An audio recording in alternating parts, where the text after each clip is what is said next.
That's a clip from the voice of one of my favorite people to watch whenever I want to find out the truth about the news that's in the news cycle. Even when I don't agree with them, I agree with the fact that I don't agree with them. I respect him. And he's here today to talk.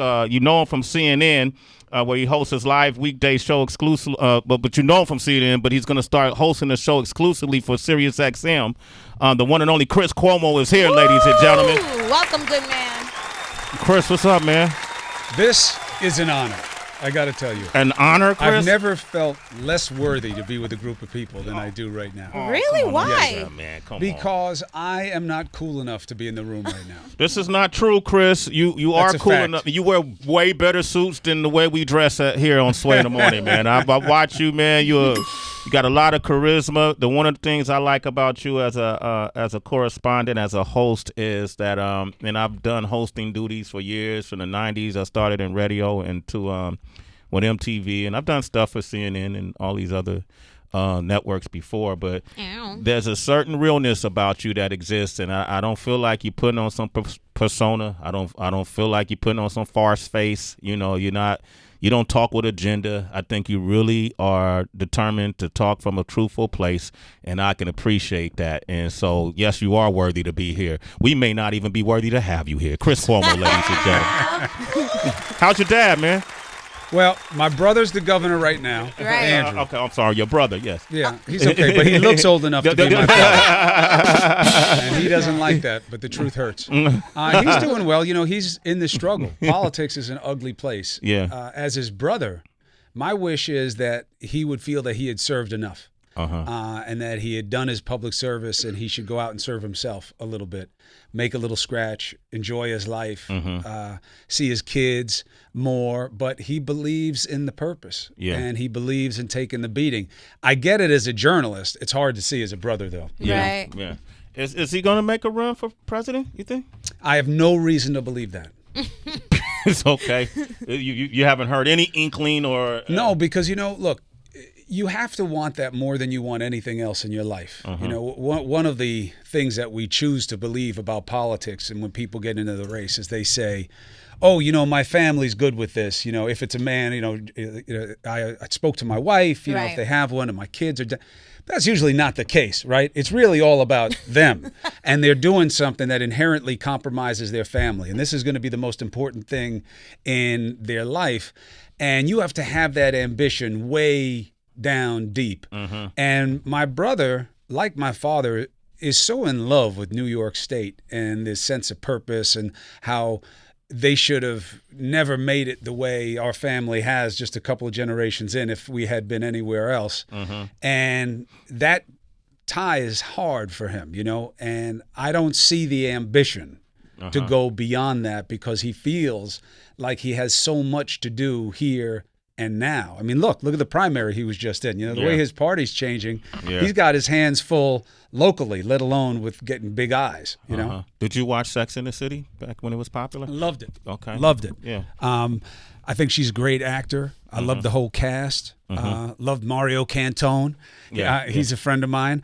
Now, does my affection then translate, and that means that, you should be able to be a politician? That's something we're dealing with culturally right now, Yeah. Trump gave a lot of people an idea that, well, if he could do it, I can do it too. Yeah. And I think that there's a difference between performing and actually doing as a leader. I actually think that public service is getting beaten up too much. There are plenty of people who deserve it, but there are more that don't. And so, while I like you as an actor, it doesn't mean I want you to figure out my taxes. Okay, good point. Chris Cuomo right here, ladies and gentlemen. We played a clip, and it was reference to the Supreme Court nominee, Brett Kavanaugh, and Christy Blasey Ford. And this has been all over the news right now. Should her accusations of alleged sexual assault back when they were in high school really factor in his nomination? Should she be allowed to actually tell her story in front of the public? In front of the committee. What are your thoughts on that, man? Should this factor into his nomination as a Supreme Court justice? Well, I think it has to. Yeah. What we're dealing with is like a real struggle, Sway. It's once you get out of the court system, and for all the frustrations that we have with the criminal justice system, there are standards we take comfort in. Whether or not they're met, whether or not they're handled the right way, that's a different conversation. But you have a presumption of innocence. You have a burden of proof, right? Which in these kinds of cases would be beyond a reasonable doubt. You're able to test evidence. You're able to confront your accuser. You have a jury. We don't have any of that in what we call the court of public opinion. And we're struggling in the Me Too era, where at least now we recognize that women shouldn't be silenced. It's not always women, but it's almost always women, right? Yes, men can be victims of abuse as well, but it is predominantly women. And the culture was, shut up. What did you do? How were you dressed? What did you want? What did you invite? Why were you there? Right. So just be quiet. That we've moved away from. That's a good thing. But what have we moved to? What is our standard? Who gets the benefit of the doubt? When? What is the standard of proof? If you come forward with the accusation, how much corroboration do you have to provide? How fair is it? You have to build in the sensitivities, how hard it is to come forward. This stupid misperception that delay means that it's a denial of veracity, that it's not true. Anybody who speaks to one expert in the field will say trauma invites selective memory loss and a reluctance to deal with that same traumatic event. So you can't say, well, why didn't you come forward then? For the president to say, if this were what the accuser says it was, Right. why didn't you go to the police 35 years old? That is ignorance to the point of incompetence, and it makes you think he can't really believe that. He can't. He's been alive too long. He's been around too much of this. He's been around society at too high a level to accept something that's so silly. So what is it? It's political avarice. It's agenda. It's him wanting a specific outcome. So should Dr. Ford be able to speak? Of course you should be able to speak. How? Where? How do you vet? My concern is this. Let's say you want Kavanaugh to be a Supreme Court justice, which clearly the majority of the committee does and the White House does. He's their nominee.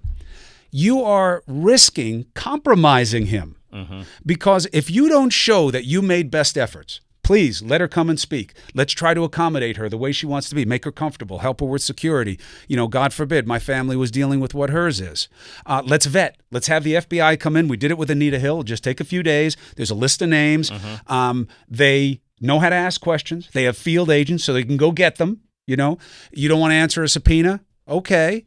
The Senate saying they won't subpoena. I don't get that. Well, it's not a witness's right to ask for one. Okay. So you don't want to grant her request.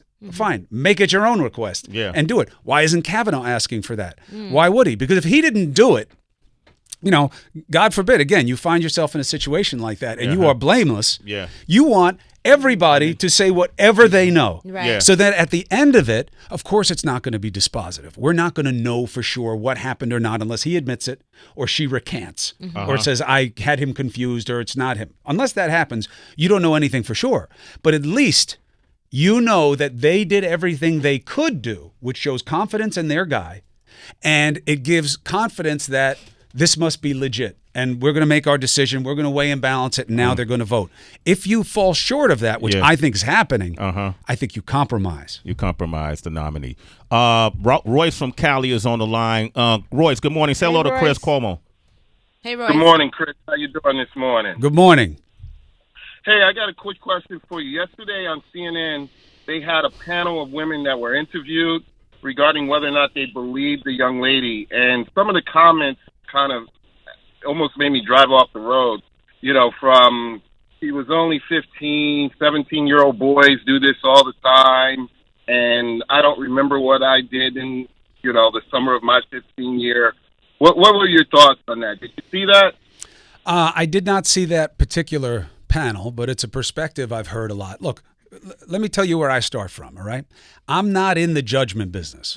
I got enough to worry about just trying to keep straight what I can tell the rest of you that helps you make your own judgments. Now, that's not a hedge.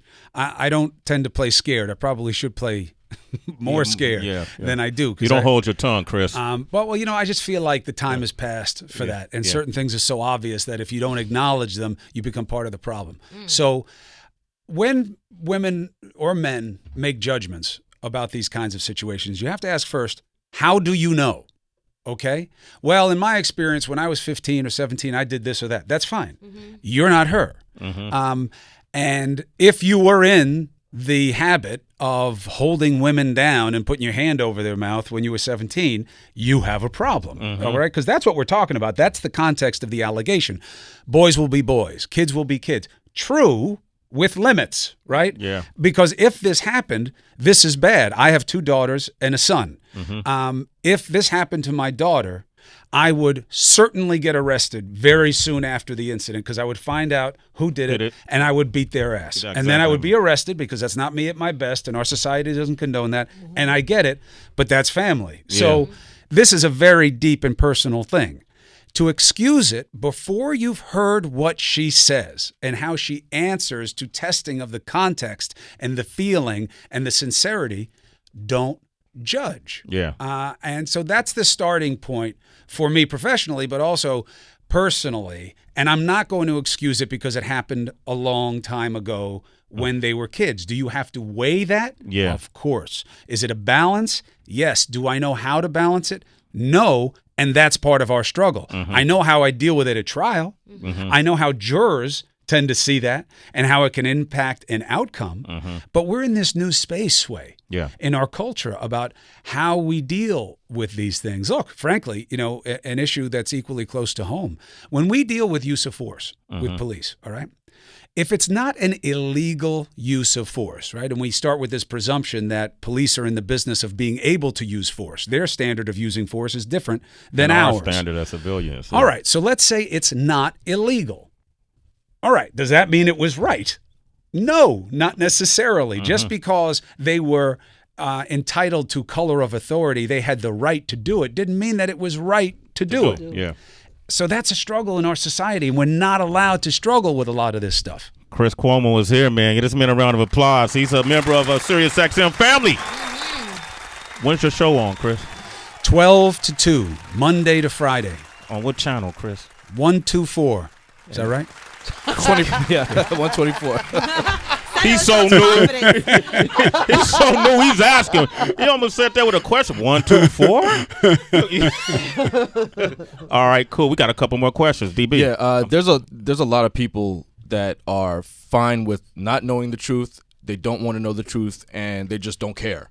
And whenever a scandal comes up in politics, do you feel like sometimes they bank on that? Like, you know what? It'll blow over, and there's not enough people that'll generate interest to try to find whatever really happened, regardless of whatever the scandal is. Yes. I think that one thing that people see as a cliche, but is actually true and real and necessary, is the idea of that people have the power. We don't really believe that anymore. We believe that power has the power and money has the power. And the vote gets too engineered. They get big blocks in, base here, base there. I don't really matter. And I don't believe that. But those in power do bank on disaffection in certain circumstances, especially when they're working for special interests or they're trying to justify inaction. They're banking on you not caring. Now, in this current situation, it's pretty clear that the Republican Party is making a balancing judgment, which is, do we do the right thing with this allegation, balanced against a generation of jurisprudence that will go their way? If they get Kavanaugh on the court, that is a generation of potential decisions. And all we have in our society, I mean, look at the people in this room. Nobody looks exactly alike. Nobody's got the exact same ethnic background, our language, our traditions. Everybody's different in this country. What knits us is, one, a respect for differences, I hope. And two, we come together over our national religion, which is the law. And our law forms our culture. What you're allowed to do to me and I'm allowed to do to you is knitted in the law. You know, the big fight about gay marriage was we're defining who we are as a people, right? So either everybody's equal or everybody's not equal. And the law tells us that in this culture. We don't have 2,000 years of tradition behind us where this is just how we deal with things. So law matters. And that's why the Supreme Court matters so much. And that's why it seems to me that political judgment is overwhelming common sense in how to deal with this allegation, because they're so nervous that delay will create disruption to getting Kavanaugh through, that they'd rather force him through, even if that means painting Ford in somewhat a negative light. And by the way, the Democrats gave them an opening to do that with the process of disclosure here. But we'll get him on, and then it'll all be okay, because our base will value that more than the process that got him there. It's a political calculation. Do I think they're right? Yes. I do think they're right. And that's why you're hearing, as with each passing day, what did McConnell say, I think, just this morning? Oh, he's getting through, 100%. Don't worry about that. Where's that coming from? You haven't even heard anything yet. The White House yesterday. We're behind him, 100%. Well, how? You haven't even heard her yet. How do you know that your mind hasn't been changed? Yeah. Why even do any of it then? Then don't have her speak. Why would she come speak if she heard that? If you assume that any of it is legitimate emotionally for her, why the hell would you go in front of a panel like that when they've already made up their mind? You're going to talk about something you've been hiding your whole life because of the pain, and now you're going to come tell it to me when you know I'm motivated not to believe you? That's, again, part of the struggle. And I do believe that what you see is when people decide that they are pissed off enough to take it back, things change like that. And you start getting a situation where who was supposed to win in Florida on the Democrat side with the money and the access lose to the mayor of Tallahassee, Andrew Gillum, because people wanted somebody who was just more authentic, more in touch, not just by shade, but by disposition with where they were coming from. And he just upsets the whole system in a vote, because polls don't capture voters who don't think they're going to vote. Polls capture likely voters. They call you up. Hello? And assuming you answer the phone once you realize what's going on. You know, are you going to vote? Hell yeah, I'm going to vote. Oh, good. How do you feel? If you're like, no, I'm not. Is that the same way? They still do polls that way? Yeah. Is that how they poll? Yeah. Yeah. That's it? They do it online also, but regardless of the media, the pitch is the same. You know, Sway, are you down? You going to vote in this election? No. Bye. You know what I mean? They want likely voters. They go to voter rolls and see that Sway has voted, call you up, and that's how they work the metric. But what if you haven't voted? And what if you are disaffected, but then all of a sudden you hear something, you're like, this is too much for me. You know, I'm going to vote. That's why, what do we have in this country? There is such a, for all of the rush with technology, we're making everything easier, right? Not voting. Right, facts. Why? Ain't that crazy? Because people have concerns about what that will mean. Now, they'll say it's safety and security, but come on, man. I don't even know that my money even exists anymore. Like, I've never seen You've never seen it. my money, but it's all online. I do my banking online. My credit cards are online, and it's always a fixed away. But voting, no, can't make it that easy. Yeah. And I think that there's a reason for that politicians like what they can control. They like the familiarity. And I think that very often I get asked questions that should have a simple answer, but they don't. Because the more you understand, or the more I think about it, the more I see layers to all this stuff. Chris Cuomo, man. Hey, I already see right now. I'm glad you're part of the family. Yes, me too. Because I can see you coming up here monthly at least, bro. He's great. I would love the opportunity. The opportunity has just been presented to you. Well, this is a future promise. You know, when it's made in real time, when it's like a hard date, Exactly. then I'll feel more comfortable. We're going to go out on a date, man. I would love that. Yeah, that'd be great. I'd love to sit and talk with you, honestly. No, seriously. I'd love romance. I'll take you to lunch, man. Polk and Peabody Awards. It's, you know, this dude is critically acclaimed, highly recognized, and you see why. And you see why now he's a part of our family here exclusively on Sirius XM. He's doing a weekday show from 12 to 2 noon.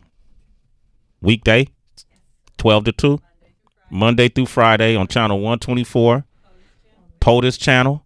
Chris Cuomo is with us. Why Chris don't know? You know Chris? He's new. Everything He's new. he said was true. He's new. Chris is new. I only interrupt when they're trying to sell something that's false. I say this: you will appreciate this audience, because this audience is vast and wide, and a lot of different folks from different walks of life, different tax brackets, different ethnicities, and everybody feel differently about the issues that we discuss on this show. We try not to slant one way or the other, you know, and we don't judge. And that's what I appreciate about what you do on air. When I watch you, I can't even watch news anymore. It's so slanted, and all these networks have so much agenda.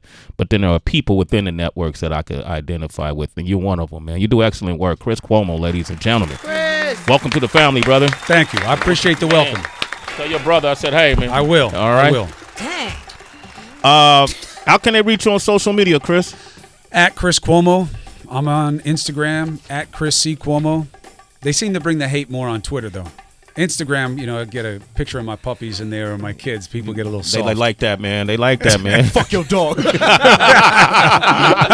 Not yet. People like pets, man, and they don't come at the kids because I'll find you if you go wrong on my kids. Don't go after the Job kids. doesn't matter that much. Yeah, pets have no idea how popular they are on social media. Like, I wish you could see your dog's self-esteem rise by the amount of puppy love that's received on social media, but they have no idea how popular they are. I love it. You have a pet, Tracy?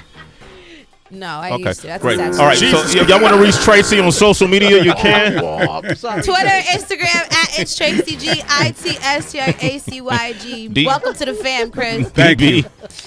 Citizens, you can hit me up everywhere at It's Really DB. If you're in the tri-state tonight, I will be DJing. I'll be opening for Wonder, as a matter of fact, at the W Hotel here in Times Square. A W.